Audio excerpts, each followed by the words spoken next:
এই সেই মতিঝিল পার্ক, যেখানে বসে ঘসেটি বেগম, মির্জাফর এবং ইংরেজরা পলাশির যুদ্ধের ষড়যন্ত্র করেছিল। আসুন আজকে ঘুরে দেখব সেই মতিঝিল। তো আসুন আমরা ভাগীরথী নদী পার হয়ে পৌঁছে যাই মতিঝিল পার্কে। এই মতিঝিল দেখতে পাচ্ছেন সামনে। বাংলার ইতিহাসে মুর্শিদাবাদের মতিঝিল এক কালো অধ্যায়। বাংলার স্বাধীনতার বিরুদ্ধে ষড়যন্ত্রের রূপরেখা এই মতিঝিল প্রাসাদ থেকে প্রণয়ন করা হয়েছিল। ইংরেজদের কাশিমবাজারের কুটি ও মতিঝিলের ঘসেটি বেগমের প্রাসাদেই বাংলার স্বাধীন নবাবকে হটিয়ে ইংরেজদের অধীনস্থ মির্জাফরকে মসনদে বসানোর ষড়যন্ত্র হয় এই মতিঝিলে নবাবী আমলে মুক্ত চাষ করা হতো। এই মতিঝিল আয়তন প্রায় 50 বিঘা। এর আশেপাশে অনেক জায়গায় আজ বেদখল হয়ে গেছে। মতিঝিল মূলত একটি বিশাল হ্রদ। এর মাঝখানে রয়েছে বিশাল ভূখণ্ড আর 3 দিকেই পানি। মাঝখানে ভূখণ্ডে বর্তমানে পার্ক অর্থাৎ বিনোদন কেন্দ্র গড়ে উঠেছে, দেখতে পাচ্ছেন আপনারা।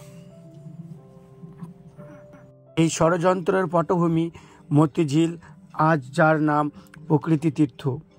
এখানে হাজারো হাজারো মানুষ ভিড় জমায় এর সৌন্দর্য অর্থাৎ মুর্শিদাবাদকে দেখার জন্য। এখানে অনেক জায়গা রয়েছে দেখার মতো। পার্কের মনোরম দৃশ্য যে কারোরই প্রাণকারী, আকৃষ্ট করে তাদেরকে নিজের দিকে আসার জন্য। মতিঝিল দিন দিন নিত্য নতুনভাবে গড়ে উঠেছে। প্রাচীনতার ছোঁয়া এখানে সেরকমভাবে দেখা যায় না, নতুনত্বই বেশিরভাগ জায়গা করে নিয়েছে। তো আসুন দেখা যাক পলাশির যুদ্ধে সেই ষড়যন্ত্র কিভাবে হয়েছিল এবং নবাব তার সৈন্যদেরকে কিভাবে নিয়ে গিয়েছিল। সেগুলি এখন কৃত্রিম মৃত্তিকা দিয়ে তৈরি করা হয়েছে, সেগুলি আমরা দেখানোর চেষ্টা করব। তো চলুন আসা যাক। ওই যে দূরে দেখতেই পাচ্ছেন আপনারা, চলুন। এই যে নবাব দেখতে পাচ্ছেন আপনারা, এই যে লর্ড ক্লাইভ 1771 থেকে 1773 অবধি এখানেই তিনি থাকতেন। সামনে কৃত্রিমভাবে বানানো সেই সিরাজের পলাশির অভিযান দেখতে পাচ্ছেন। নবাব সিরাজদৌল্লা হাতির উপর বসে এবং হাজারো হাজারো সৈনিক অশ্বারোহী এবং পায়ে করে তারা যুদ্ধ করতে যাচ্ছেন। দেখতে পাচ্ছেন কতটা সৈন্য। এখানে সেই মির্জাফর ষড়যন্ত্রকারী ছিল, সেই চিত্র তুলে ধরা হয়েছে, দেখতে পাচ্ছেন।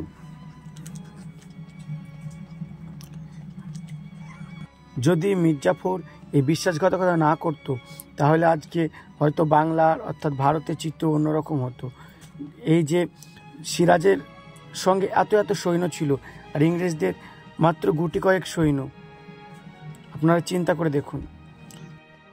ষড়যন্ত্রের চিত্র তুলে ধরা হয়েছে। সামনে রয়েছে ঘসেটি বেগম, দেখতে পাচ্ছেন মির্জাফর এবং ইংরেজরা।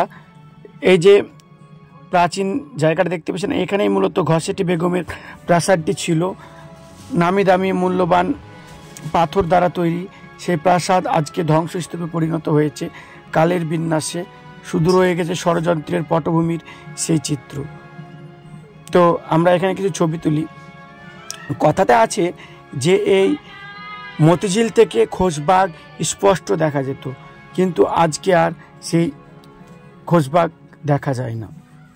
কালের বিনাশে বিলীন হয়ে গেছে সব কিছু, রয়ে গেছে কিছু জানা অজানা ইতিহাস।